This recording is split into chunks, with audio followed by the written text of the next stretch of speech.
Hey guys, I'm Sarah. And I'm Elizabeth, and this is Public Comment. We aren't politicians or town officials. We're your neighbors, small business owners and moms who believe the decisions made right here in North Smithfield have a massive impact on our families. We're doing the heavy lifting for you. We spend the time digging through the meetings, the headlines, and the ordinances to get you the facts in a clear, honest narrative you can listen to on your morning commute. Speaking of morning commutes, how are you doing this morning, Sarah? Oh God, my kids are sick, and Both of them? both of them. Yep. The youngest is super sick, and the oldest is like kind of sick. So it's been a fun morning. I at least didn't have to deal with a morning commute. So Did that's a you positive. get the notification that there's no power at the school? I did, and I was curious about when they would just cancel school. Oh, so when I was Um, growing up, they never canceled school for no power. what? They told us to suck it up. Ah, that's insane to Yeah. me. Yeah. Unless it So was like below insane. freezing temperatures or something, or the pipes burst. Yeah, we were going to school. Oh my goodness. I will say kudos to the school. They've got a generator running. Mm. They do have heat power stuff, but I just kind of figured this is fate or whatever saying guess what, the kids are sick. Yeah, The the universe school's is running on against you. generators. Yeah. Like, Um, nah. So how was yeah. your morning? Well, it's St. Patty's Day. So I don't It know, do you is. guys do the leprechaun?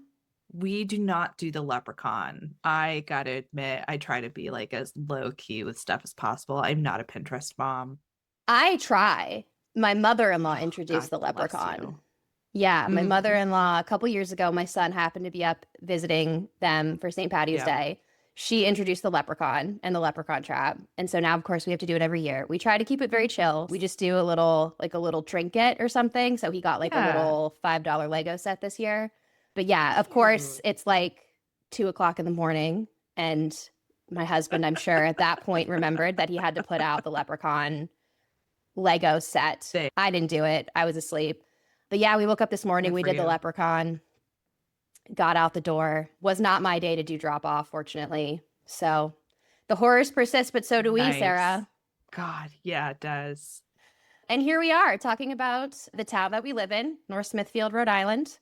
Yep, Um, absolutely. do you want to tell our all of our new best friends how you got involved with local politics? Oh gosh. So I got involved because I was kind of looking for a way to build community in Mm-hmm. town. My husband grew up in North Smithfield. Our kids are the fourth generation of his family to live and grow up here.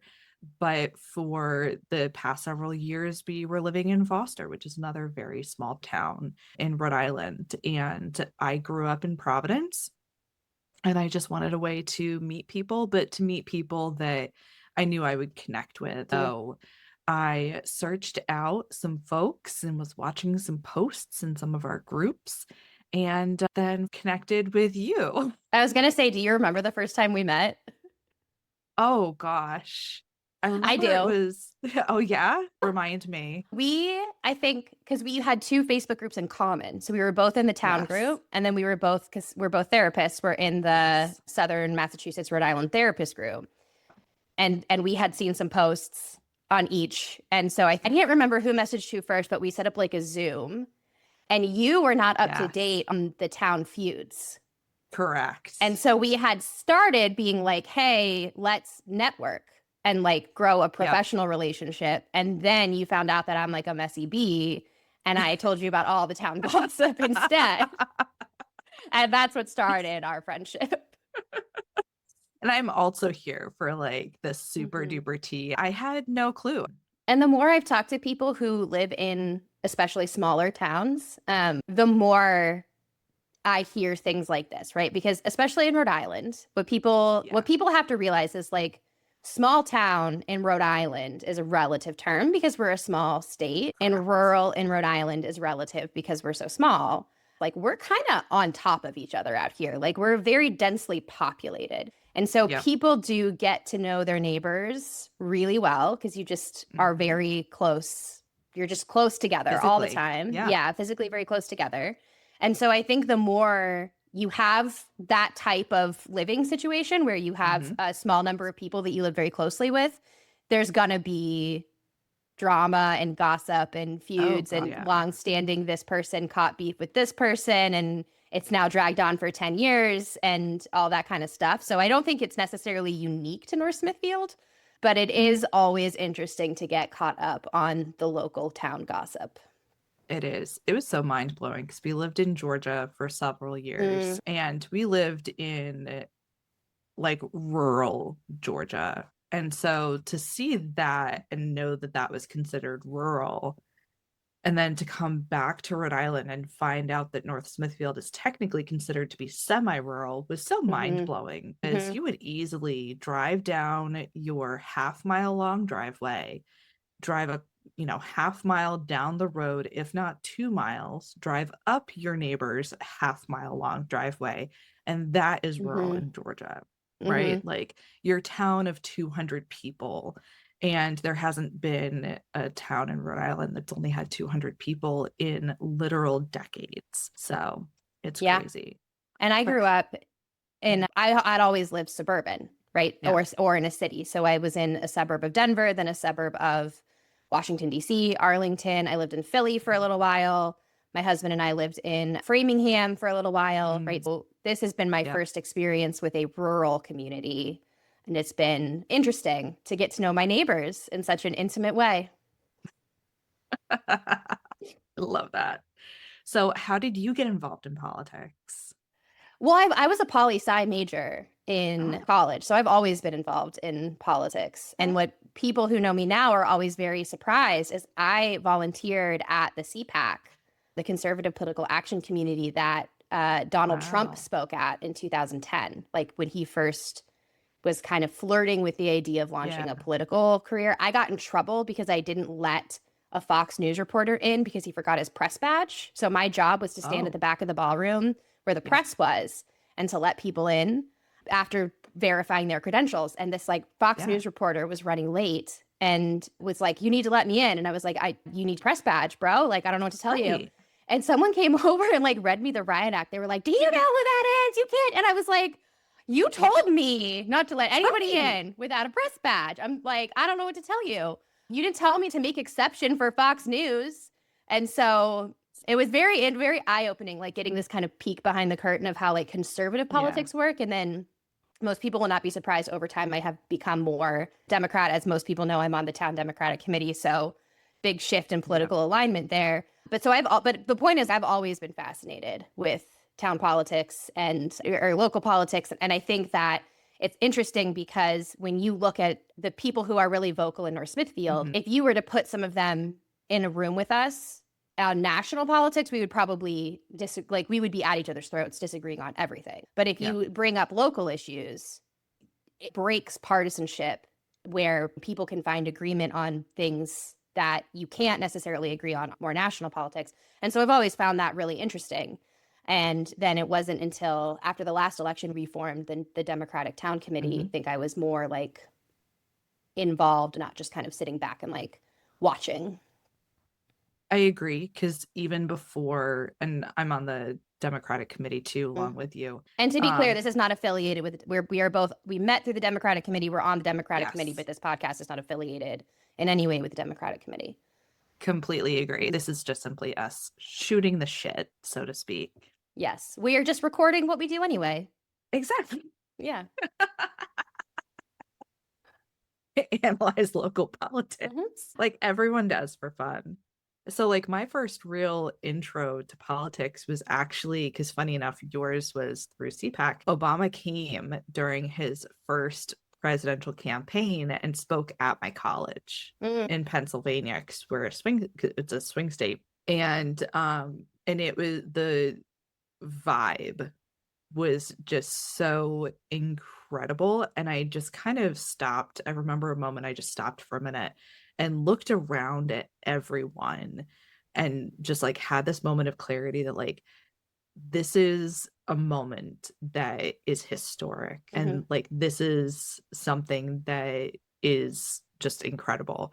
So that, then with politics and stuff, just kind of watching it and keeping track, but never actually involved until we moved here in town. And like I said, wanting to get more involved with people.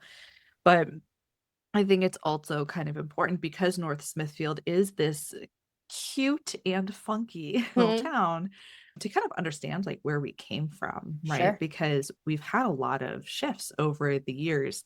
And I gotta say, in my 30s ish, whatever time You don't look a age. day older than 21, babe. Thank you so much. Um, I never thought I would be doing research into the history of small towns in America, Yeah. but apparently here we are, right? So, to give our newfound besties some background info, North Smithfield is actually a subset of Smithfield originally. So, this part of the town broke off in about 1871 from Smithfield. Obviously, we are in this super tiny, lovely state of Rhode Island. And one of the things that I first learned about North Smithfield and hadn't realized this was actually a thing is that we're comprised of small villages. And I think when you say that like to someone that villages exist, they kind of think of like old English countryside kind of thing. I didn't know what a Um, village was before I moved here. right? I was very Crazy. confused when people said I live in Slatersville or I live in Forestdale. I was like, Mhm. Or British Village. yeah, I was like, I live in North Mhm. Smithfield. Like I didn't realize that we were like Yeah. broken down in that way.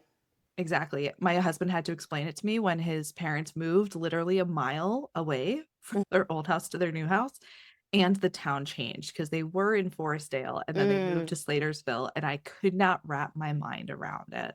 yeah. Um, it was crazy. Hmm. So Slatersville was kind of like the original one. It was a mill village. This was very much an industrial area. And we had a lot of slow growth over the years. So we have kind of five mill villages. We've got the Branch River and the Blackstone River. And so our very first census that's recorded, we had a population of like a little over 3,000 people, right? And that declined a little bit in the early 1900s. The mills eventually kind of stopped. Workers left for more industrialized cities, things like Hmm. that. And what we ended up seeing though is that in the post-war era, so after World War One, mainly World War Two, North Smithfield really kind of transformed. Our population started to increase again. And as of the most recent census in 2020, our population is now about 12,500 or Yeah. so. And one of the things that has really changed is that how that growth has happened. And so since the 1950s is when we kind of had this slow but still population boom, and it's kind of doubled since then. So the thing about North Smithfield too that I think is important for people to know is that we have this very interesting and diverse mix of people that are here, right? So we have these long term families. You will very often find that there are people in town whose name matches buildings and streets. Well, and you And married into one of those families, right? I mean, you said I your did. boys are fourth generation North Smithfielders. Yes, they are. And so, funny enough, on both sides, because my Hmm. husband's grandparents on both sides moved to North Smithfield and raised their kids here, Yeah. right? And so they saw the whole town really develop. And there are some families that go back even farther than theirs. So we have this cluster of families and subset of the population that have been here forever. And I think have a very close tie to the community because they've seen it grow and their family, this is almost like family heritage Yeah. too, right? To foster the town and help Hmm. it continue to grow. Yeah. And then what's also happened, just as population has increased across the country throughout history, is that you find areas that are semi-rural end up becoming more suburban, end up becoming urban, right? Yeah. Because of just the sprawl of people. We need places for people to go.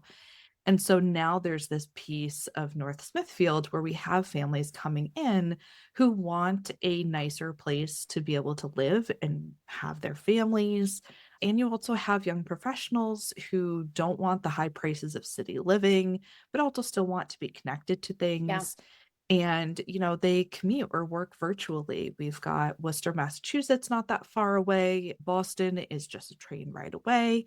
We've got Providence maybe a half hour or so and good traffic away too. So we are this very nice in between place, and we're surrounded by a couple other good cities. Mhm. Woonsocket is one of them. Funny enough, I found out there's only like 7 cities technically in the state of Rhode Island. Because Rhode Island is really just a big, small town. It really, And well, and that's the other thing is that so many of these places in Rhode Island are towns but feel like cities, right? So like Lincoln is a town. There's a lot of parts of Lincoln where for the longest time I thought it was a city I just because it's found out that a my city morning feel. Dunkin' Donuts is in Lincoln, Yeah. technically. The one Yes. right on 146 that I stop at if I have to get on the highway. Yep. I didn't realize that that's where the town line The cut. line is. Yeah. I mean, everything is just so close together. My husband has a funny story from because he was active duty in the Air Force for Mhm. several years. He's been a reservist. And so he went to basic training in Texas and got so much shit from so many people because it's one of the funny quirks about Rhode Island that Yeah. you can't drive for an hour on the highway and be in the same Mhm. state. You can literally start at the top of Rhode Island, jump on the highway, and an hour later, You're in you Connecticut. are. And my husband and I think our dynamic is interesting because you married into this generational or Yeah. Smithfield family, but you're also like generationally Rhode Island. Like you were born and raised in Rhode Island. I was born and raised in Colorado. My husband was born and raised in Massachusetts. We met in college in Virginia and then wanted to move back to New England to be closer to his family because my family's all over the country. His family's still very Yeah. concentrated in New England. And so I went to graduate school in Boston. That's why we lived in Framingham. And then we were looking for kind of to settle down. And that's when we found North Smithfield and really fell in love with the town and fell in love with the community.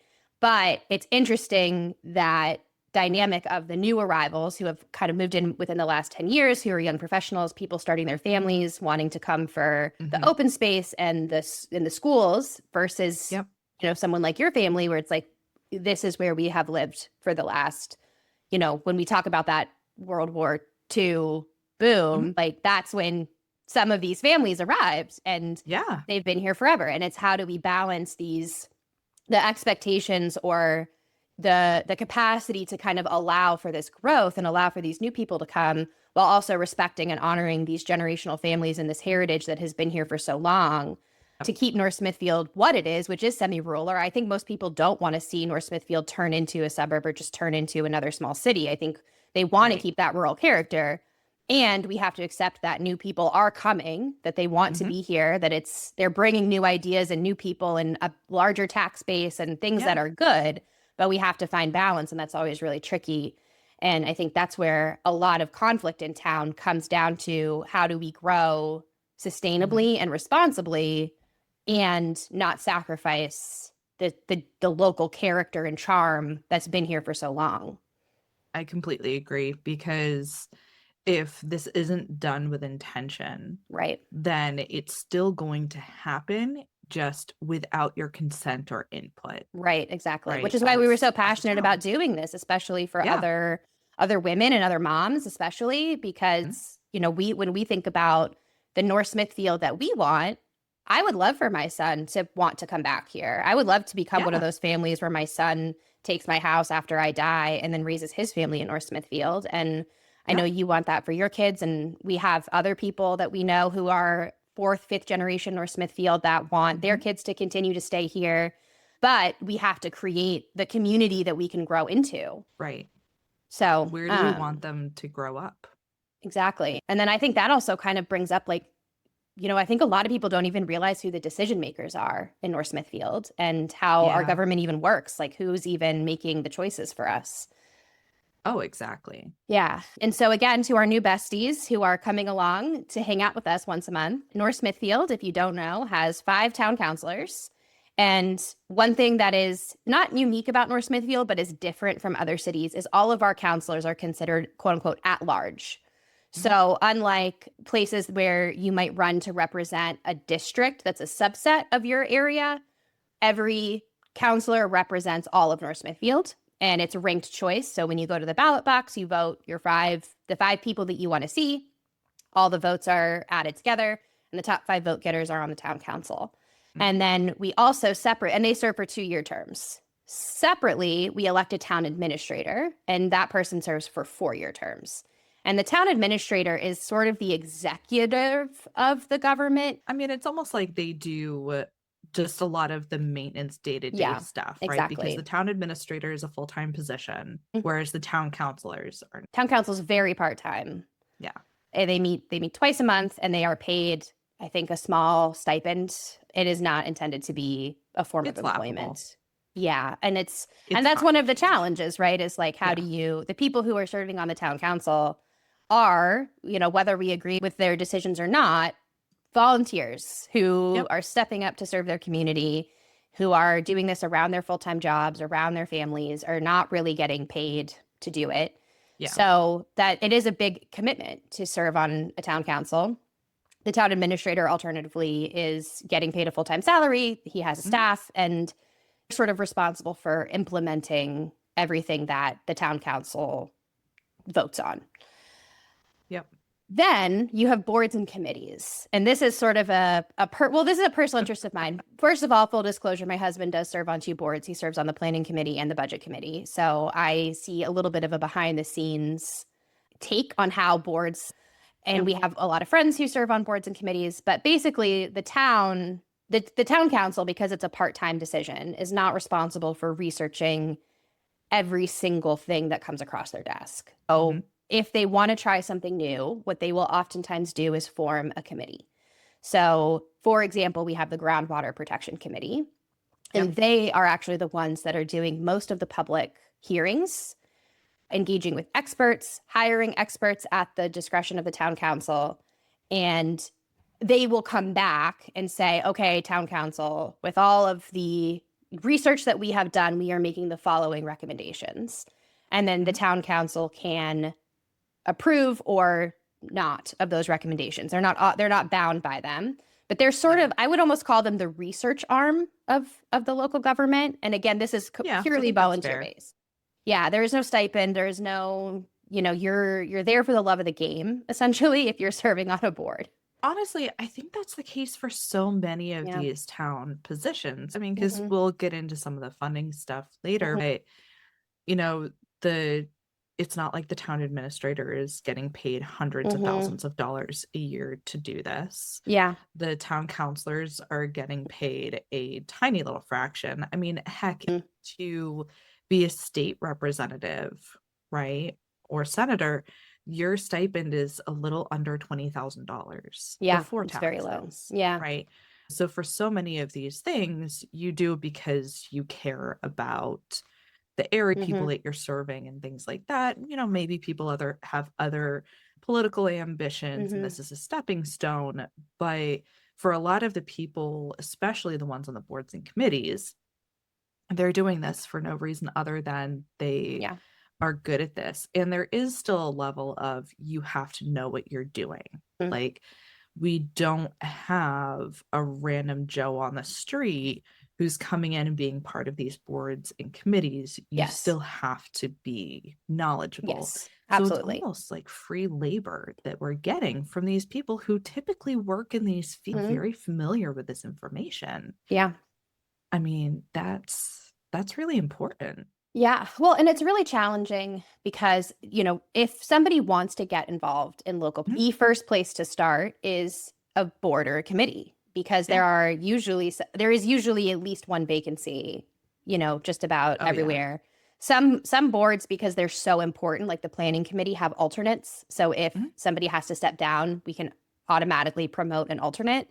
But some of these boards have seen 3 or 4 resignations this year and Mhm. are pretty vacant. And it's honestly oftentimes just because life gets in the way and they have Yeah. new obligations or changing work schedules or they can't serve anymore.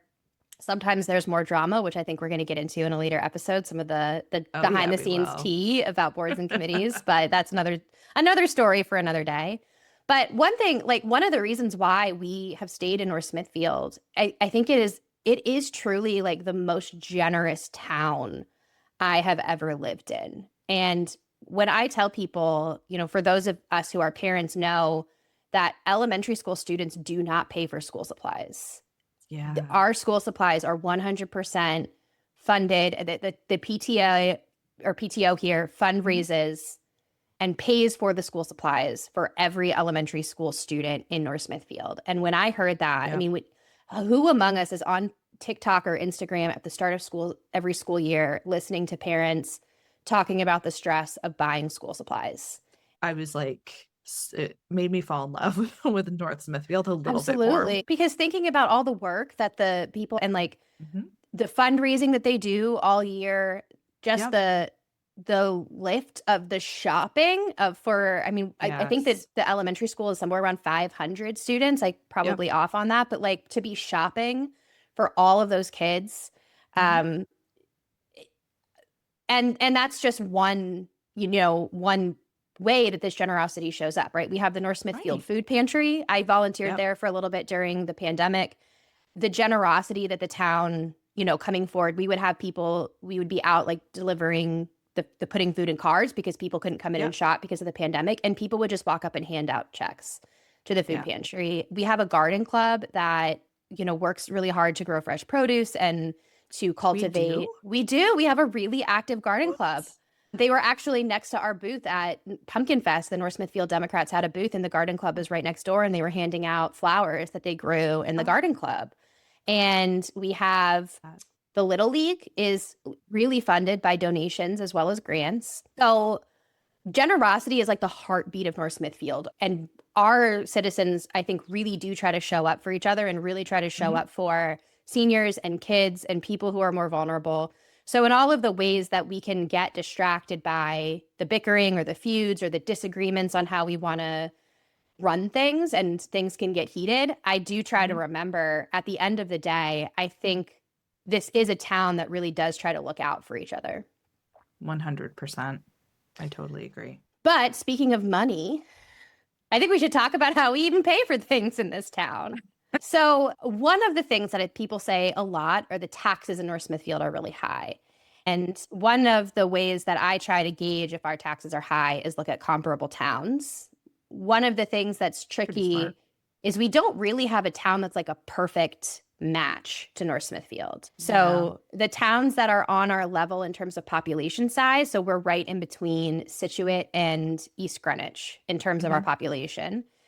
But their income is much higher. Like their per household income is much higher. The towns that we're closer to when it comes to income would be Lincoln and South Kingstown. Their populations are much higher than ours. So it's a little bit tricky to figure out, like, relative to other places in Rhode Island, are our taxes high? New England taxes, I mean, if you're comparing us to like the South or places that have very low taxes, I mean, you can't, we're on a whole different world up here in terms of taxes. 100%. But I think that's why it's more helpful to local comparison, because then it is apples to apples, right? Like you're comparing, let's be clear, you're still comparing Fuji apples to Gala apples to Honeycrisp. Right, sure. Love my girl Honeycrisp. Oh, who doesn't? My son now will not eat an apple that's not a Honeycrisp apple. I love that he has standards. Yes. As opposed to apples compared to oranges, compared to tomatoes. So in terms of the towns that we're comparable to in population size, so we pay $11.49 per every $1,000 of assessed value. East Greenwich is $15.57, so significantly higher. At the same time, East Greenwich is also income-wise a much wealthier town, and Scituate is $13.90 per thousand. In terms of our income comparability, South Kingstown pays $11.05, so a little bit lower, and Lincoln, our next door neighbors, pay $13.52. So taxes are much higher next door. That is not the only way the North Smithfield government can bring in money. So looking, and I was very on top of the research, and I did pull up the budget. So fiscal year 2026, the town budget was $55.3 million roughly. And about what people don't realize is about 16 million of that actually came back to us from the state. So when you pay state taxes, a good portion of that does actually come back to your local community in various ways. So, for Okay. example, there's a school formula. So, based off of the finances of the school district, the state trickles a good amount of money back down. So, 6 Mhm. million of, sorry, no, 9 million in 2026 Okay. of our school funding came from state aid, and another 149,000 specifically came for special education. We get a little bit of funding for tangible reimbursement, sub public service corporation tax, the hotel tax, meals and beverage Mhm. tax, and we also get some help for the library. So we get about $96,000 goes to the library.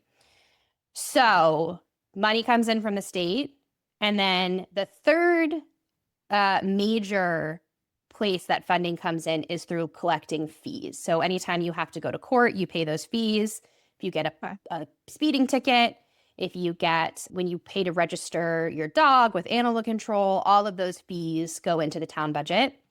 And then, of course, we also get grants. So if there's a specific project we're working on, we do Mhm. have a grant writer who helps us out with this. She's on retainer. That's a whole other story we can talk about sometime if we want to spill Yes, tea. it The is. the many twists and turns of hiring a grant writer. It's a little teaser for a future episode. But she might say like, okay, we want to like. Here's a really good example. Like one of our Mhm. town councilwomen wanted to do a nice beautification process for Memorial Day and wanted to put up flags. This is a Mhm. much smaller project, but she was able to get, I think, $1,000, from I Yeah. think maybe the federal government to put up some nice flags and some signs and make our main street look really nice for, I think it was Memorial Day or Veterans Day or something like that.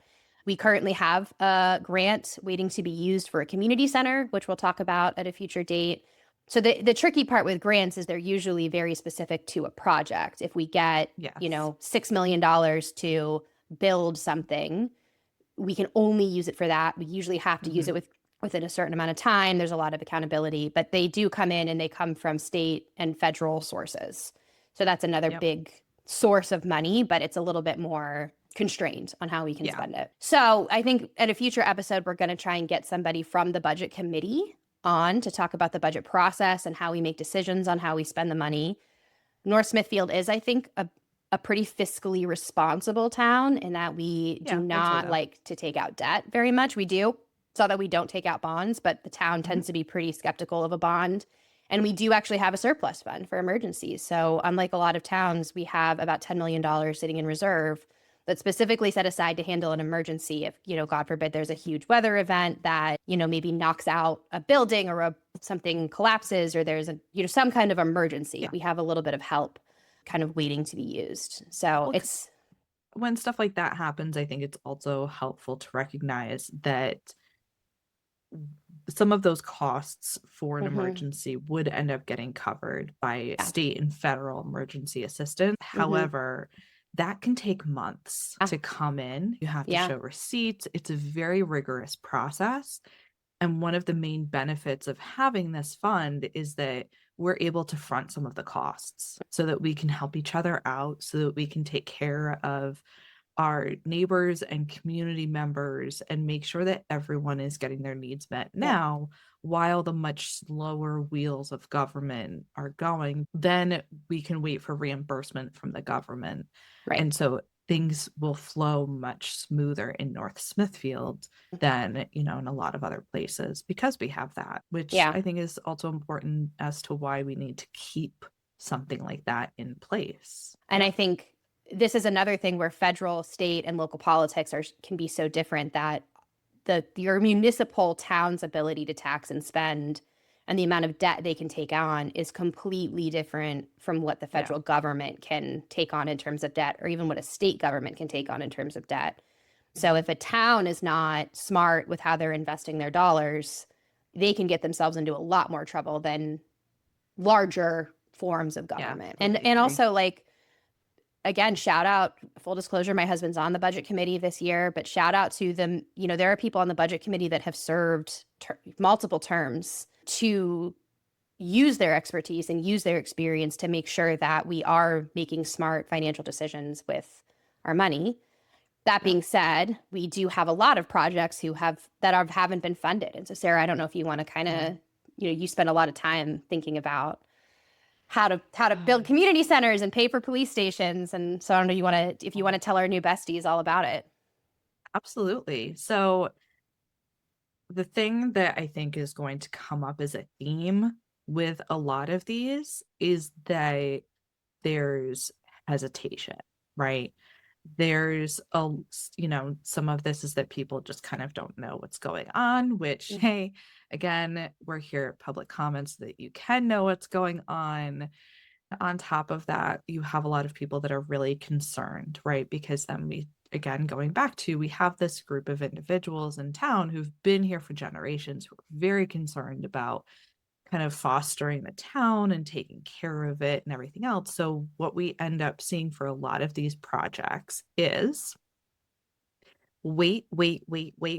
Now we can't wait anymore. Yep. Now we're making a lot of impulsive, short-sighted decisions that end up costing us a lot more money because we haven't been able to source out different contractors, or the issue is now worse than it was before. And so the scope of work is significantly larger, or inflation has gone up, or what have you. So some of the issues that we're currently struggling with in town is we have some infrastructure stuff that's going on.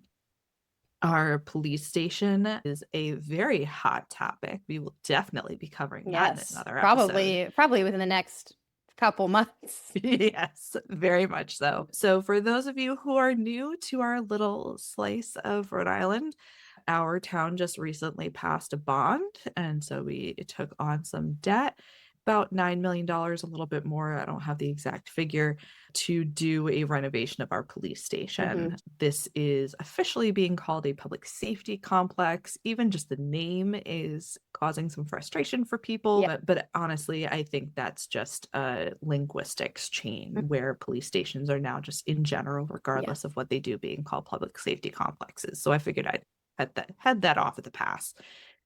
So a lot of people are frustrated about the police station. We have had opportunities over several years to pass other bonds to have a lot of these renovations made. The idea was floated to build an entirely new police station for all variety of reasons that we will get into in that episode. It did not happen. We are where we are. You kind of get the sense that like the building is in such rough shape that we are very close to having it almost be condemned. So for context, twice we were told that we could not insure the building in its current state. We were able to make emergency repairs both those times to get it up to the point where it's like minimally insurable. And that's it. So we're just probably one more broken something away from it not being able to be insured again. Like we're just barely holding on. It's like a whole lot of duct tape type of stuff. So it's tricky though, because at the same time, we want to be mindful of our population size. We want to be mindful of the fiscal responsibility. The first time the bond went out, it was like $20 million. That was high. The town said no. Now we're down to 9 million. Yep. So we've got the police station. We also have the Hallowell Community Center. So Hallowell, this is one of those things where it's a whole lot of people reminiscing on things. Hallowell was one of the elementary schools. My husband has memories of going to Hallowell. So baby Andrew. I know. And, just being like, we can walk to school, right? It's in the middle of neighborhoods. And so many of the kids would just very easily walk there, which, led itself to this small town charm. But the town kept getting bigger, I think was the main piece of it. And so they built a whole new elementary school on the edge of town, just, a stone's throw from the Smithfield border. Definitely not walkable to school anymore. And what the intention is for Hallowell to be a community center. A lot of people tend to forget sometimes that the building itself has actually been razed. Like it is gone. It is just this empty patch of land at this point, middle of these neighborhoods. And we want something that helps to bind the community together. We want a place where people can rent out a room for their kid's birthday party and keep Yep. it local and keep the money local. We want a more comprehensive food bank. The one at Slatersville Congregational Church is fantastic. But in order to meet the growing needs of our community, something that's bigger would also be really great. All of these different things. We want to be able to have after school activities for just have a place where people can go Seniors. and We don't meet have a each other. senior center. Seniors. Yes, exactly. Right. So what this project has been feels like dead in the water, but right. I feel like it's like the Loch Ness monster. It like pops its head out every couple Yes. years, and we have like a little development, and then it dies again. I think part of this, and obviously we'll get into this when we talk more in depth about Hallowell, but I think part of it is that it's not tangibly hurting people in a visible way Right. by being this undone project. Right. It's not a problem to be solved. Exactly. It's a community problem, but it's not a problem like the police station where it's going to fall down on you. It's not a problem like some of the other stuff where this is an environmental issue. Right. You know, it's something to be added to the community, not a problem to be fixed. Well, and the land itself is not super visible, right? Like if you go down there, you have to kind of go down a driveway so it's not visible from the road. I think it might have a little bit more political will if people were driving by and just seeing this empty lot over and over again. Not that it's in terrible shape. My husband actually did I asked him to go down for me and like just do a quick drive around, and he said it's not in awful shape. It's like clearly not being upkept, but it's not like dilapidated or anything. It's just a big empty lot. But when people don't see that every day, I think it sort of gets forgotten. Out of sight, out of mind, right? The only way that you would really even know that it was there is one, there's still the sign saying Hallowell School on 146A. And for whatever reason, it's still marked as a school zone. So every time you drive, so like the school zone signs are up every time you drive by. So then the other issues we have are we've got Route 146A that goes right through town. We have a whole stretch of area where it's looking kind of run down. There's some houses, there's a couple businesses, but there's definitely a whole lot of room for improvement to be able to bring in businesses or homes. Like there's options here, but people can't decide what they want to do with it. Yep.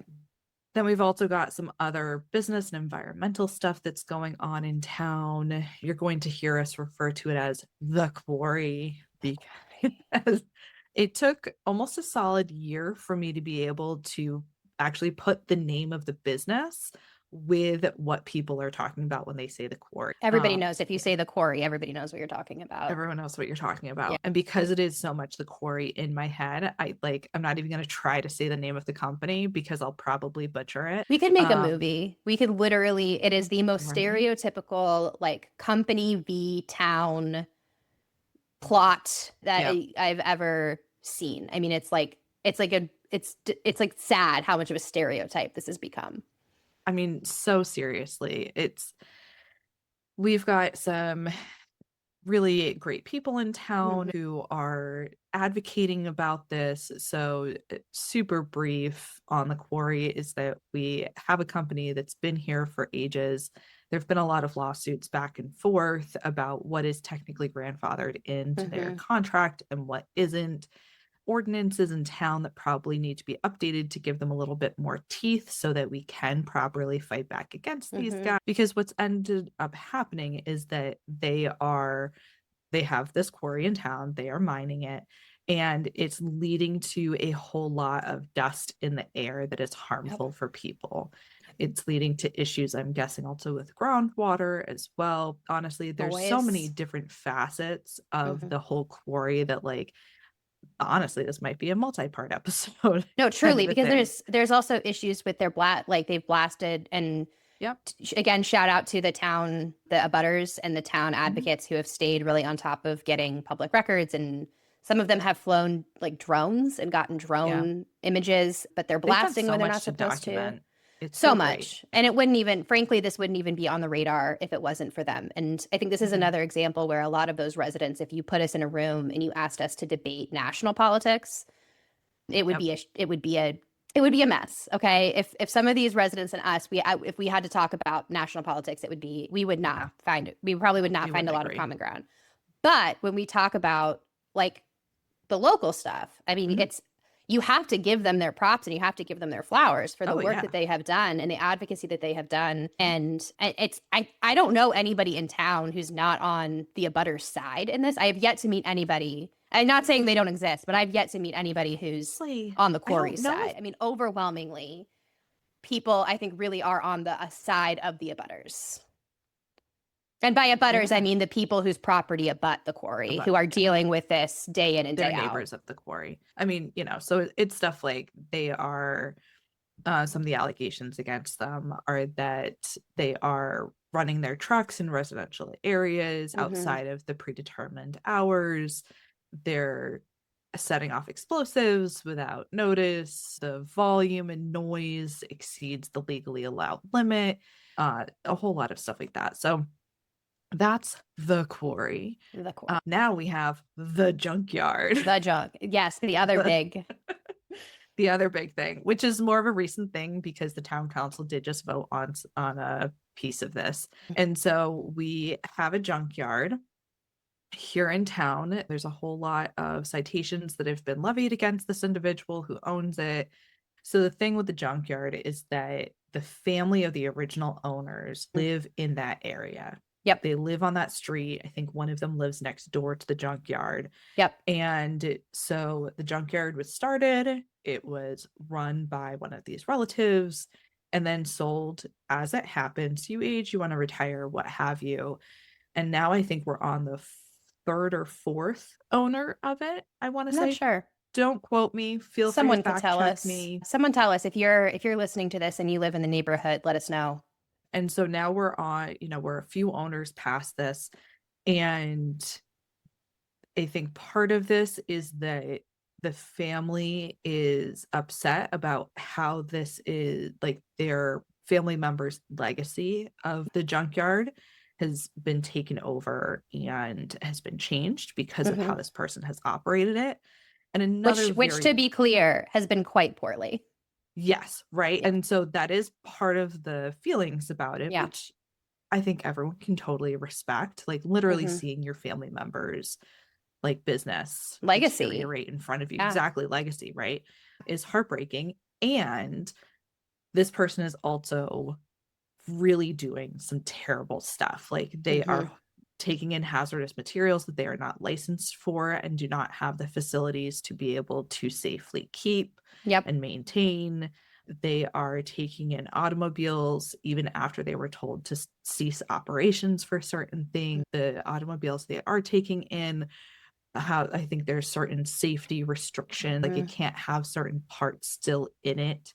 Yep. If you operate at this level for safety reasons, because obviously you don't want a junkyard to explode in a residential area. Because let's be clear, this is not an industrial area. No.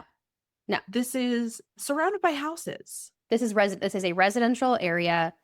Yes. And the junkyard has sprawled. Like part of the big issue, the reason why they were told to stop bringing in new cars is because the operations of the junkyard were sprawling onto neighborhood properties. The area has not been appropriately fenced. It's an eyesore from the road. This is people's literal backyards.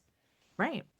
And so you have all of these issues. One of the things that came up was the town council voted. You're going to have to help me out about this because I've watched too many hours of town council meetings. We got to call our dude. We got to call our dude Kevin. We have a buddy Kevin who's like all over. Yeah. He could tell you the minute number of the town council meeting where something happened. It'd be like time code 55 seconds. Got it. 55 minutes 26 seconds. That happened then. He's so good at this. So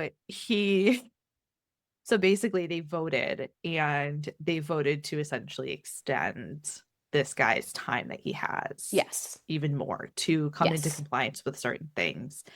And it was kind of pointed to like, well, technically these things weren't filed in enough time, so we aren't allowed to take into account all of the other like local residents' opinions about this. And so some of the council members who opposed the junkyard still voted in favor of this, which Correct. did not help anyone's feelings about it, because No. it is very similar to the quarry. You've got the locals against this company that is doing very obvious ill will towards the residents and the neighborhood. And again, neighborhood, these are people's homes that are right next to these places. Right. You know, and it just ended up sowing a whole lot of ill will. People were very upset. Well, and I think this is maybe to talk about kind of the process, like it's a little bit complicated, is the way that this sort of unfolds is the building inspector goes out to buildings, obviously inspects them and sees if they're up into compliance. He told the operator of the junkyard that they were not in compliance multiple times, then up to the point where it became a question of whether the business license could be renewed. Right. So what goes before the town council is the violations on the business that building inspector found. So, but with that also came a public comment where the community members could come in and say, these are the other things that are happening that were not filed on the initial complaint. So I think where the waters get muddied is that the town council has said we were only allowed to vote on whether or not the things on the building inspector's complaint, like all of the things that the town came in and brought up in public comment that we didn't know about, we're not allowed to vote on that. You can only vote on what's going on with this sort of public, what happened with the building inspector's report. Right. So the question is from here, does the town council say, we're still not going to extend your business license and take us to court? And we will litigate this out at the Rhode Island Superior Court. And that's going to cost us money, but we're willing to fight that fight. Does the town council say, okay, we need to review our ordinances to be more broad so that if a resident does come and give us additional information in the public comment, we can consider that? And then I think there's also a third question of when this person came in front of town council, he was already not in compliance. And then there was a continuation and a continuation. Like they kept kind of giving him 2 more weeks. Right. At the last town council, the argument that the building inspector made that was in favor of extending the license was, well, the fence, because it really, a lot of it came down to a fence. And he's like, well, the fence is mostly done, but it's not 100% done because we had a snowstorm. And so let the snow melt and he'll finish the fence and then we'll be good to go. Personally, my opinion is like, we wouldn't have had to worry about a snowstorm if the fence had been completed appropriately when it was supposed to be completed. So why are we like months ago? This has been going on for like months before the winter, right? Yes. So there is no even like the ground is hard, you know, and frozen is even an excuse. Correct. Like they had, if I remember correctly, ample time going back. Like they could have done it in the summer, they could have done it in the fall. They could have done it when they first took over the business, right? I mean, these are not like it's not like we came up with out of the blue, you need to put up a fence, right? These are all part of the expectations of him operating the business in the first place. So I think the town council, my opinion is that they are afraid of litigation. They are afraid if they make the wrong call, the business, who does have an attorney, will take them to court and they will have to litigate that. And that's expensive. And we're also then, we don't have control. If the Rhode Island Superior Court says, this is what we're doing, we're obligated to follow that. So there's a risk to going to court. You know, but after a certain point, I think we have to say like, well, do we just have to take that risk? Because this can't go on anymore. And I think it's whether or not this is on any of the council members' minds. I don't know. I'm not a mind reader. I'm also curious about whether or not that is a factor in any of their decision about whether or not they want to start litigation and see how that goes, whether it could be used against them by their opponents if they decide again. But at the same time, our council members only serve 2-year terms. And so that would be a really terrible reason to not litigate because you're going to run into this constantly. And it starts to send the message that if you show up to town council with an attorney, that we will back off. You.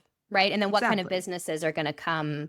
Because I think this is the other thing is if I'm wanting to open a coffee shop or a bookstore or some other type of small business, if all the other businesses in town are polluting the water and making the town look like an eyesore because they're not cleaning up their literal junk, it's a junkyard, I wouldn't want to come open a business in a town that has that reputation. So what kind of businesses, Right. if our reputation is this is a place where you can come, pollute the environment, mess up the groundwater, not follow the Hmm. ordinances, and we'll keep giving you leeway, what kind of businesses are we going to attract?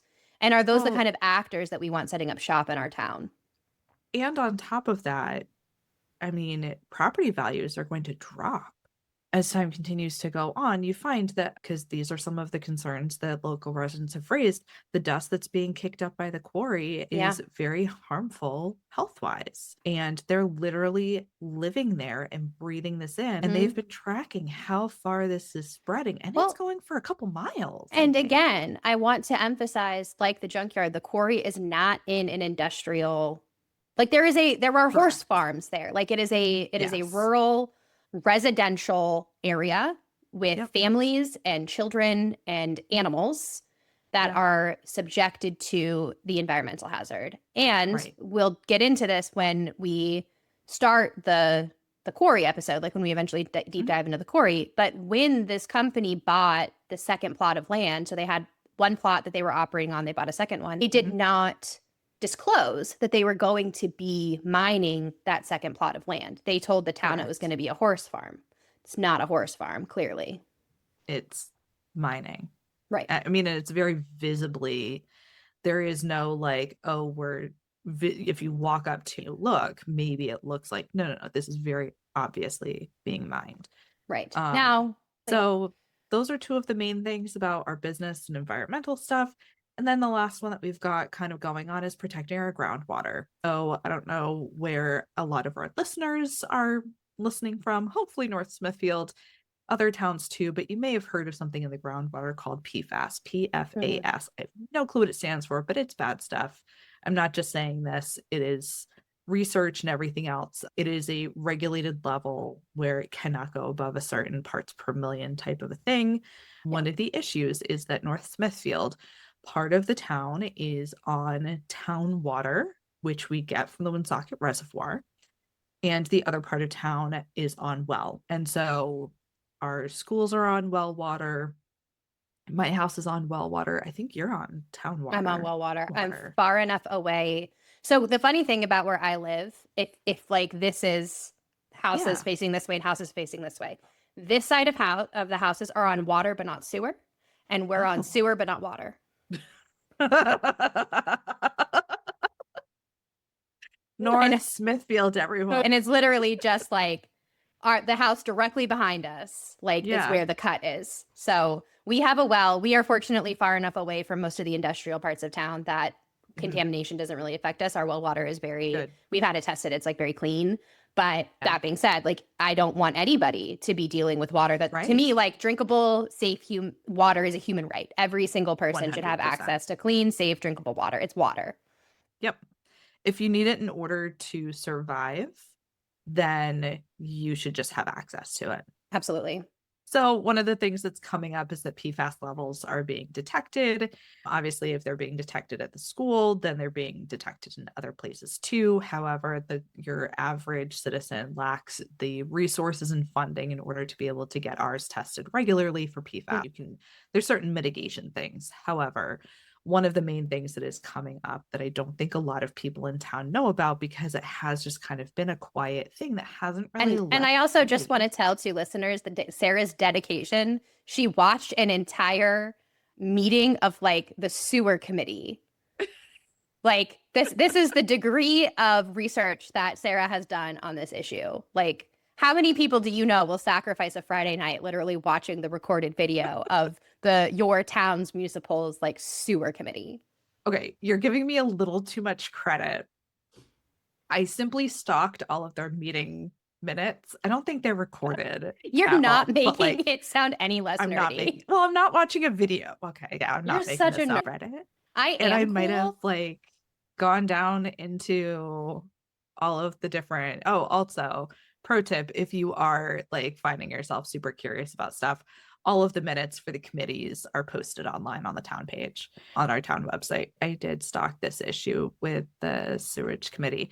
And so one of the things that we're finding is according to their reports, and again, a lot of the people on these committees, They work in these industries. They know what's going on. This is not just, random Joe Schmo off the street or Jane Schmo.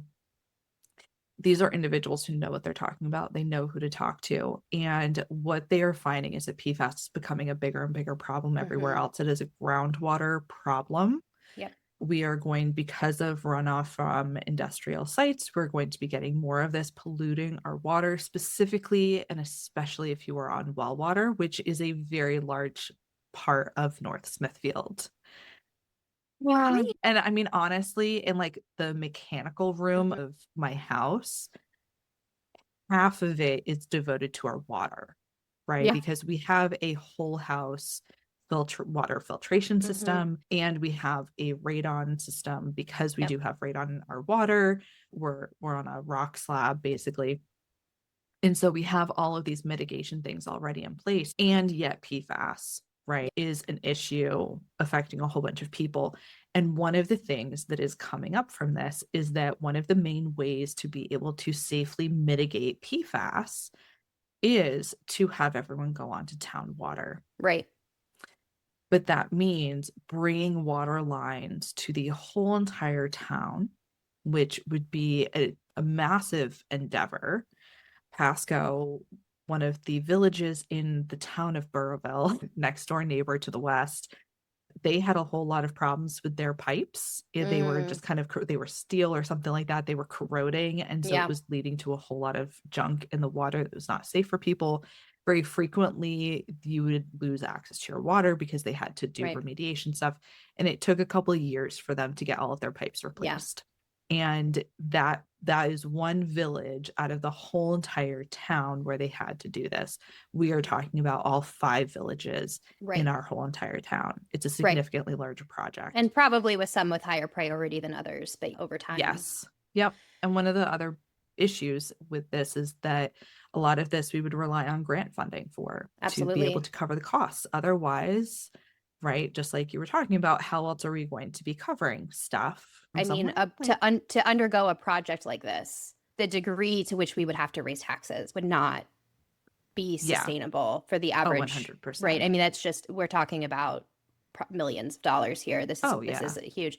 And I think this is where, as much as we try to keep our national, like we really wanted to keep this podcast as local as possible to talk about local issues. But I think this is one of those examples where the local, state, federal intersection started to happen, right? Because when you have a town like North Smithfield, we're certainly not struggling in the way that some communities are financially, but we're also not extremely Uber wealthy with the kind of money that would be necessary to overhaul a sewer and water system like this.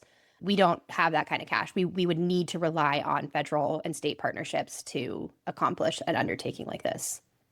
Which means grants, which unfortunately a lot of the grants, almost all of them, have been cut.